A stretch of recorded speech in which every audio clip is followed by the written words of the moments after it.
Welcome to another episode of Muslim Apologetics Australia. In this video, we'll be discussing a contradiction that is found according to the book of Genesis 30, verse 40.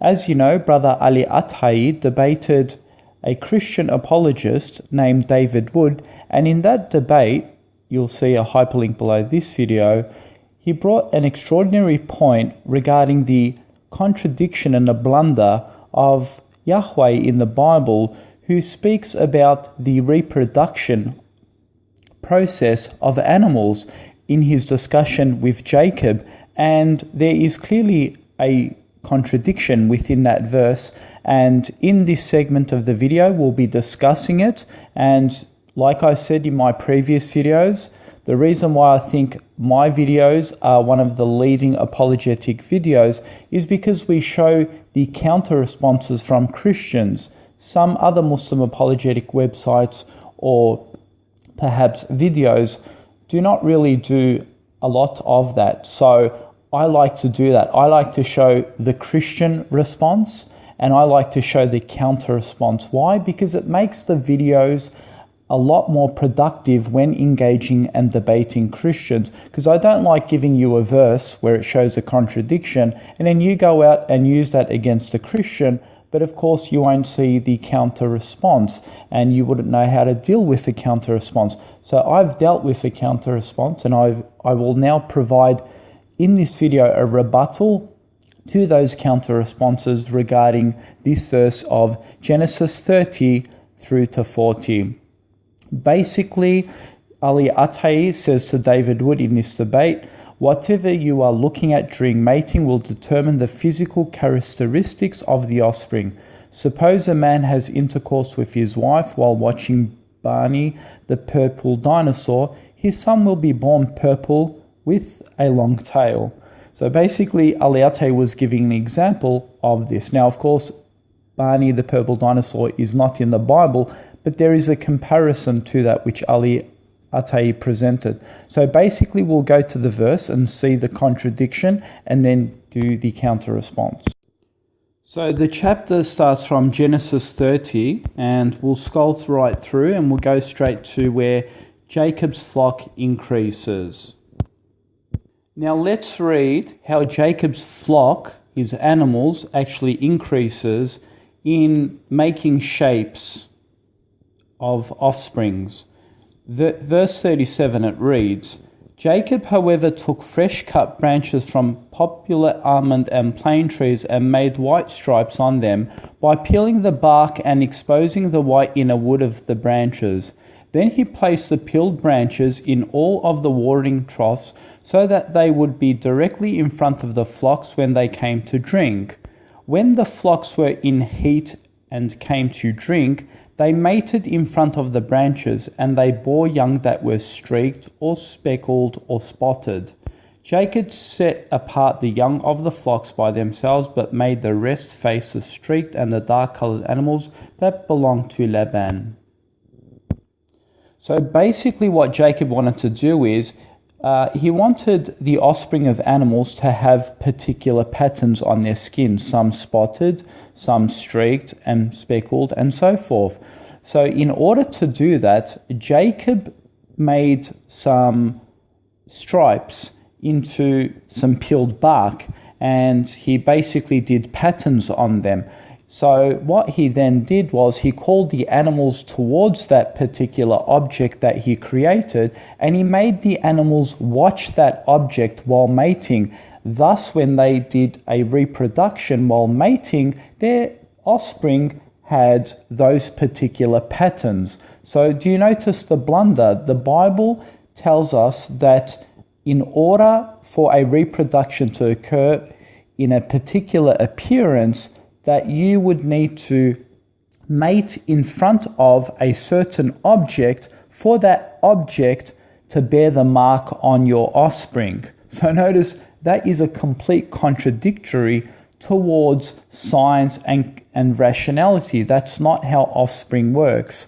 Offspring works genetically through DNA, and it doesn't work through the appearance of what you actually look at or what you see. If I was, for example, like Ali Atai said, if you were mating, with your wife and having sexual intercourse, and if you saw some object and you looked at that object, your child obviously is not going to resemble that. But of course, this blunder is found in the Bible. Now, my discussion is with a Christian by the name of John Burwell, and he writes, so I'll go through his points and address them. So his first question goes something like this. He says, quote, "This is an account of what happened with Jacob and his sheep, and it is not given as a principle of reproduction and science. If you had bothered to read the entire account, you would find in chapter 31 that it was God who caused this to happen, not the poles." Actually, John is being completely deceptive because he's actually putting in his own interjection into the Bible. He says that this reproduction is not a principle for all kind. It's only limited to Jacob's experience. However, the Bible doesn't make such a claim like that. So we can conclude that this reproduction is not only limited to Jacob's experience. His second question is, this is what God caused to happen and not the poles, not what the streaks that Jacob made. However, this is completely inconsistent. Why?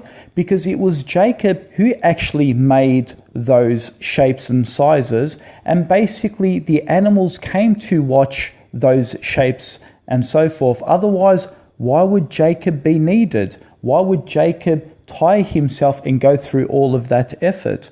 So yes, it's possible that God intervened and inspired and helped that cause, of course, but it also happened through the intervention of those animals. Like, for example, when you have sex with your wife, who gives the baby? It's ultimately God. But of course, you need to do your duty and have sex with your wife. So similarly, when Jacob wanted speckled animals produced and spotted animals produced, he went and initiated it and called the animals to that gathering so they can see what he has created with his hands, made the animals watch that, and those animals watching that obviously went and produced the same type of patterned offsprings. So basically, it's no different from you intervening and having sex with your wife and doing an act, and then God comes along and gives you that act. So basically, it's the blunder of Yahweh and Jacob who actually thought this is how reproduction occurs. So when he says, yes, that was God that caused it to happen, well, great. God actually caused you to come into this world thanks to your mother and father, and thanks to those patterned animals and speckled animals, thanks to Jacob for initiating that, and then God did the rest. So basically, Jacob and God share in the blunder. So how is that even a response and an argument? In my discussion, John also brought up the point that, hey, it was God who actually intervened, so God could perform all sorts of miracles and so forth. So when those animals mated in front of those shapes, it was really God's work and God's power doing all of those things. And here is the response. I basically said to him, spare us the nonsense, saying that it was God that performed the creation of spotted animals. And I said to him, you really think that God needs to create by getting a man to perform shapes and patterns? I don't have a problem with that, but that part. But to get animals to observe those patterns and sizes, that's where I have a problem with. That's not God's words. That is a word made up by a man who claimed to write in the name of God within the Bible. It's clearly a contradiction. And they obviously didn't know about animal genetics. If Yahweh intervened with Jacob, they were basically had absolutely no idea about genetics and how it actually worked. Genetic is already built within the DNA of the animal. Simply observing things is not going to give you what you wish. it would have made more sense that if he wanted a particular patterned animal, he would have searched for two opposite sexes of animals that already had those patterns. Then mating those animals may have given more of a chance to get a similar offspring to have those same patterns. You see, they could have even prayed to God. Jacob could have prayed to God. And if he's a prophet of God, if he's got divine inspiration and God is working through him, all Jacob had to do is pray to God and say, "Oh God, help me. I want these spotted and streaked animals." Why the need of Jacob going out to get these spotted animals to mate in front of some hand material pattern that he made with his own hands so those animals can observe it? That's not a miracle at all. That's a blunder. A real miracle is asking God and God simply giving that to you. And since these patterns are already embedded within the DNA of that creature, we'll just exercise the truth of the Bible. But it doesn't. It shows the blunder. It shows that reproduction happens from what you actually observe. And that's completely incorrect. And saying that it's the power of God, it actually contradicts the power of God. It shows that God, in order for him to give you spotted animals, Jacob needed to build something that resembled a spotted animal, so the flock had to come and have a look at that. That is contradictory, and it doesn't make sense. If God was all powerful, he'd just create. You wouldn't need to do all of those things in front of God. It makes no sense. In fact, it shows a contradiction that Yahweh played along with the blunder of Jacob, and they both thought this is how reproduction is supposed to be created. God does not need one species to observe patterns in order for it to have that same offspring. God simply creates and has already engineered that genetic within the DNA to produce such patterns. Species from the get-go. God has no need for an animal to go out there and get a human being to make him certain objects. Then that animal has to observe those objects while mating in order to have similar babies. Why? Because God already put that DNA in that species to have all those patterns. In summary, it is clear that the one who wrote this passage was ignorant and non-inspired, and it's more ridiculous when you're trying to explain this blunder and human error into the Bible. If it was really God at work that helped Jacob, God should have told Jacob it was unnecessary for you to make the animals view the straws you made. I, God, can give you what you wish. But Yahweh didn't do that. He played along as though that is how things get created, i.e. observation, which shows Yahweh approved of such nonsense. Or perhaps the biblical writer made up the blunder about God. You take your pick. Now, interesting, when it doesn't add up, the reality that Jacob actually did these things, John actually brings up chapter 31. And he quotes in this particular passage, he says, as Jacob clearly explained to his wives in chapter 31, this intervention from the Lord on his behalf was revealed to him in a vision. So notice now he's claiming that this was like basically a dream. So notice how he actually shifts the goalposts.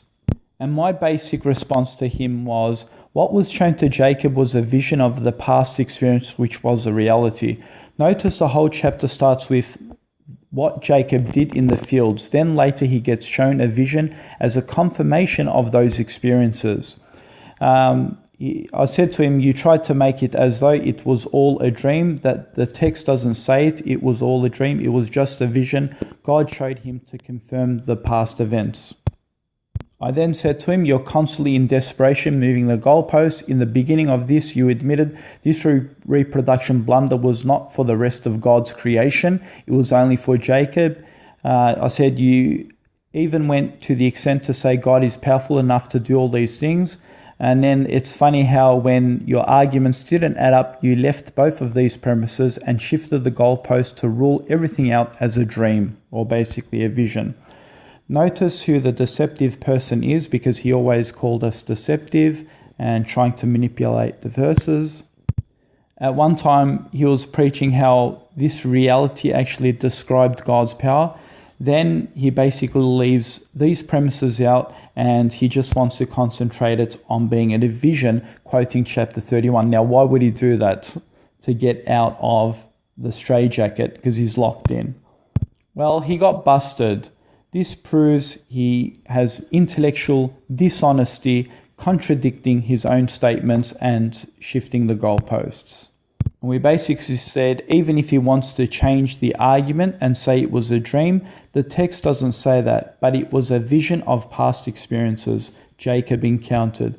Vision, as I have proven in the book of Acts, visions were given. You can actually read in the book of Acts in 16:9, where Paul himself was shown a vision where a man actually spoke to him. And in this vision, Paul relayed the message that a man spoke to him in a vision, and then Paul went to go and meet that person in a reality. A man was obviously calling him, so visions can be a reality, and you can read book Acts verses 16 to 9 in that. So basically I said to him that this vision that he saw, Jacob saw, was actually a reality, just like Paul saw a vision that was based on realities. And you can see Acts 16:9 for that confirmation. John then says it was not a past experience, even if it was a past experience. Well, obviously it was a past experience, because the verse actually starts from the flocks where Jacob, and there's a subtitle in that whole chapter where Jacob was going to extend the flock. So it was a past experience, and then God showed him in the vision. And even if, let's say for argument's sake, it wasn't, even Paul in the book of Acts, he actually saw a vision, even in the past tense, right? And in the future tense, it became a reality to him. So, even if our argument isn't right, that it was a past event, it's still, even if it's a future event, it still doesn't matter, because even Paul saw a vision which became a reality in the future event, in the future tense. So either way, even if he saw a vision, it's still a reality, regardless if it's past tense or future tense.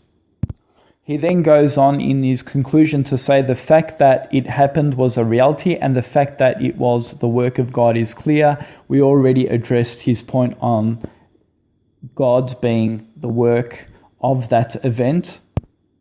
And then he repeats his argument by saying that nowhere in the Bible this is a reproduction principle for all time. And of course, we've already addressed that. He actually just started repeating himself.